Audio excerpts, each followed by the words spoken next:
So hey guys, good morning, welcome back to my channel and my lifestyle. আশা করি কি তোমরা সবাই খুব ভালো আছো আর আমিও ভালো আছি। তো আর একটা নিউ ব্লগে তোমাদের সবাইকে অনেক অনেক ওয়েলকাম। আর আজকে আমরা রয়েছি এখন বৃন্দাবনে, মানে বৃন্দাবনে আজকে আমাদের লাস্ট দিন। কালকে পুরো দিনটা বৃন্দাবনেই ছিলাম, ঘুরেছিলাম। আর আজকে হচ্ছে 17 তারিখ। তো আজকে আমাদের বৃন্দাবনে লাস্ট দিন। আজকে আমরা এখন যাবো কটা মন্দিরে, এখানে আশেপাশে কটা মন্দির আছে, ওখানে ঘুরতে যাব ঠাকুর দর্শন করতে। তো চলো তাহলে গাইজ এখন যাওয়া যাক, কারণ এখন বাজে হচ্ছে সকাল 8:30। আর আজকে যেহেতু রোববার আর এখন এখানে বৃন্দাবনে মানে হোলির টাইম, এখন প্রচুর ভিড় রাস্তায়। চলো গাইজ তাহলে গিয়ে আবার কথা হচ্ছে। তারপর গাইজ আমরা চলে এসেছি বাক্যে বিহারী মন্দির। আর কতটা ভিড় দেখো। আর একটা কথা, আমরা যে আশ্রমটায় ছিলাম সেই আশ্রমটার থেকে 10 মিনিট হেঁটে গেলেই বাক্য বিহারী মন্দির, খুবই সামনে। তো আমরা চলে এসেছি এখন বাক্য বিহারী মন্দির। আর তোমরা দেখতেই পাচ্ছ এখানে কতটা ভিড়, যেহেতু এখন হোলি চলছিল যার জন্য এখানে প্রচুর ভিড়, তার উপরে আবার রোববার ছিল। তো চলো গাইজ ভিতরে গিয়ে আবার তোমাদের সঙ্গে আমি সবকিছু শেয়ার করছি।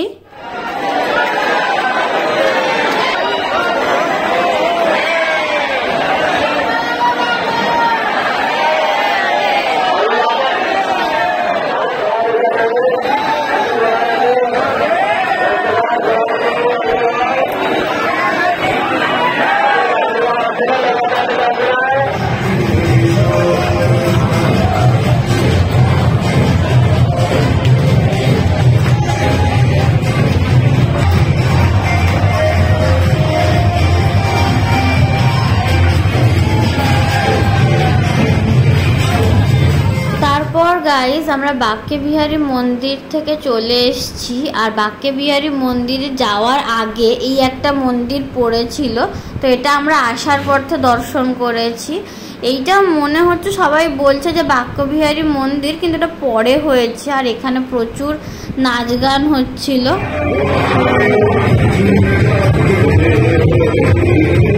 তারপর গাইজ আমরা চলে এসেছি এই একটা মন্দির। এই মন্দিরটার নাম হচ্ছে ওল্ড কালিয়াদহ টেম্পল, মানে ওল্ড কালিয়াদহ মন্দির। তো চলো গাইজ এর ভিতরে যাওয়া যাক এখন। তারপর গাইজ আমরা ঢুকে পড়েছি মন্দিরের ভিতরে। আর আমি তোমাদের ভিডিওটা যতটুকু দেখাচ্ছি ততটুকুই শুধু এইখানে আছে, বেশি কিছু একটা নেই। আর সামনে একটা মন্দির আছে যেখানে ফটো তোলা ভিডিওগ্রাফি করা বারণ, যার জন্য আমি ওই ঠাকুরটা তোমাদের দেখাতে পারিনি। ওইটা জাস্ট গেটে ঢুকতেই, মানে মন্দিরের গেটে ঢুকতেই সামনেই ওইটা, কিন্তু ওখানে আমাদেরকে ভিডিও করতে দেয়নি, যার জন্য আমি তোমাদের সঙ্গে ওটা শেয়ারও করতে পারিনি। আর এছাড়া এই মন্দিরের ভিতর আর বেশি কিছু নেই, এইটুকুই আছে। সো গুড আফটারনুন গাইজ, একদম আমরা গেছিলাম সেই বাক্য বিহারী মন্দিরে। তো ওইখান থেকে আর তোমাদের ব্লগ করতে পারিনি, কারণ এত ভিড় আর এত মানে বানরের উৎপাত এখানে, যে আমি আর ফোন বের করে আর ব্লগ করতে পারিনি। আর তার মাঝখানে একটা অনেক বড় ঘটনা ঘটে গেছে, যেটা আমি তোমাদের একটু পরে জানাবো। তো এখন আমরা মানে আশ্রমেই রয়েছি, এই যে রুম বৃন্দাবনে। তো এখন আমরা যাব হচ্ছে নিধিবন। হ্যালো, তো নিধিবনে যাব, যার জন্য এখন বেরোচ্ছি। এখন বাজে হচ্ছে দুপুর 2:45, যেহেতু 4টের সময় সব মন্দির খোলে, তার জন্য এখনই বেরোচ্ছি। আর এখান থেকে নিধিবন বেশি নয়, 2 কিলোমিটার মতন, মানে 2 কিলোমিটার হবে। তো যার জন্য তো চলো গাইজ তাহলে গিয়ে আবার কথা হচ্ছে তোমাদের সঙ্গে।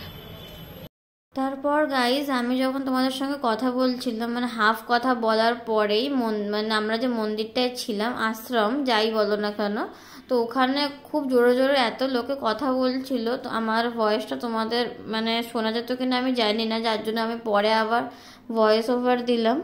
যেই কথাটা আমি বললাম যে একটু পরে বলবো, সে কথাটা হচ্ছে যে আমি বা আমার ফ্যামিলি, মানে আমরা যতজন গেছিলাম বাক্যবিহারী মন্দিরে, আমরা যখন বাক্যবিহারী মন্দির থেকে ব্যাক করছিলাম তখন এখানে এত বানরের উৎপাত যে আমার একটা পার্স ছিল সঙ্গে। তো সেই পার্সটা আমার মানে গলার ভিতর দিয়ে নেওয়া ছিল, মানে আমি এক সাইড করে নিইনি, আমার মাথার ভিতর দিয়ে ওটা মানে নিয়েছিলাম। বাট ওইভাবেই না একটা বানর মানে ব্যাগের যে চেনটা থাকে ওই চেনটাকে মানে একদম টেনে ছিঁড়ে নিয়ে চলে গেছে, মানে পার্সটা। ওই পার্সের মধ্যে ফোন ছিল, ইয়ারপডস ছিল, পার্স ছিল, আরও অনেক কিছু ছিল। তো এই একটা কাণ্ড হয়েছে, কিন্তু আমার মানে কপালটা এতটাই ভালো ছিল যে মানে পার্সটা হয়তো নষ্ট করে দিয়েছে বানরটা, কিন্তু আমি আমার ফোন, ইয়ারপডস, পার্স হয়তো পাইনি, ছোট যে পার্সটা ছিল, কিন্তু পার্সের টাকাগুলো পেয়ে গেছিলাম। তো এখানকার যে পুলিশ, তারপরে এখানকার লোকজন মানে প্রচুর হেল্প করেছে আমাকে ওইসব মানে আমার কাছে আবার এনে দেওয়ার জন্য। কিন্তু আর এইটাই আমি খুব মানে থ্যাঙ্কফুল তো ওখানকার পুলিশ, ওখানকার মানুষজনের কাছে যে আমাকে ওরা এতটা হেল্প করেছে।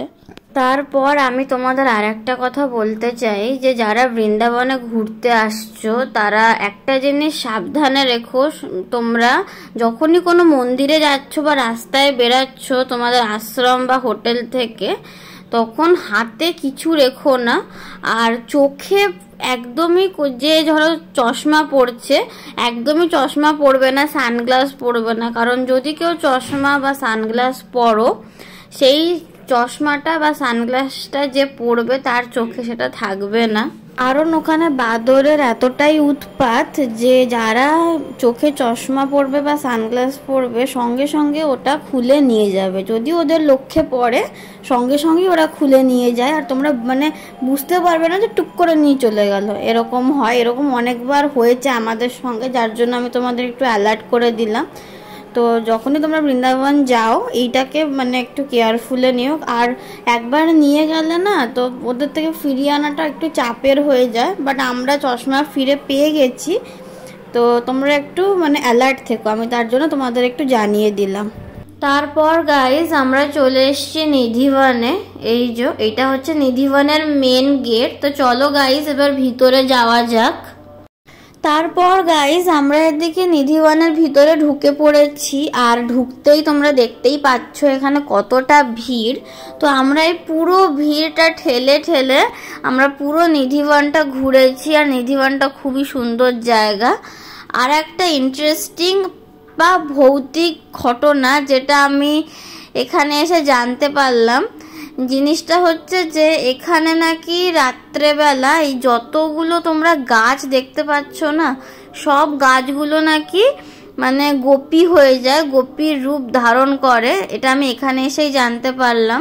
আর এখানে নাকি কৃষ্ণের সঙ্গে এই গাছগুলোর নাকি রাসলীলা চলে, এখানকার লোকরাই এই কথাগুলো বলছে। আর যদি বাই চান্স কোনো মানুষজন এখানে রাত্রিবেলা মানে আটকে যায় বা থেকে যায়, তাহলে তারা নাকি তার পরের দিন ঠিকভাবে এখান থেকে বেরোতে পারে না, সেন্সলেস হয়ে যায়, বা আরও অন্য অন্য অনেক কিছু হয়। আর আমি এই যে ঘটনাটা, এটা আমি এই নিধিবনে এসেই জানতে পারলাম। এর আগে আমি এই কথাটা বা এই ঘটনাটা কোনোদিনও শুনিনি, বা কারোর মুখ থেকে কোনোদিনও শুনিনি বা জানতামও না। তো যে মানে এই যে জিনিসটা আমার খুব একটু মানে ভৌতিক লাগলো, প্লাস আবার ইন্টারেস্টিংও লাগলো।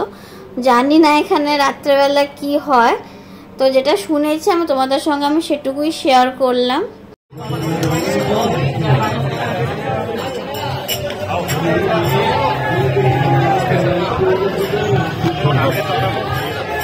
তারপর গাইজ আমাদের পুরো নিধিবনটা ঘোরা হয়ে গেল, এখন আমরা বাইরের দিকে বেরিয়ে যাব। তো আজকের এই ভিডিওটা আমি এই অবধি রাখলাম। ভিডিওটা ভালো লেগে থাকলে অবশ্যই একটা লাইক, শেয়ার, সাবস্ক্রাইব, কমেন্ট করে দেবে। তোমাদের সঙ্গে দেখা হচ্ছে আর একটা নেক্সট ব্লগে।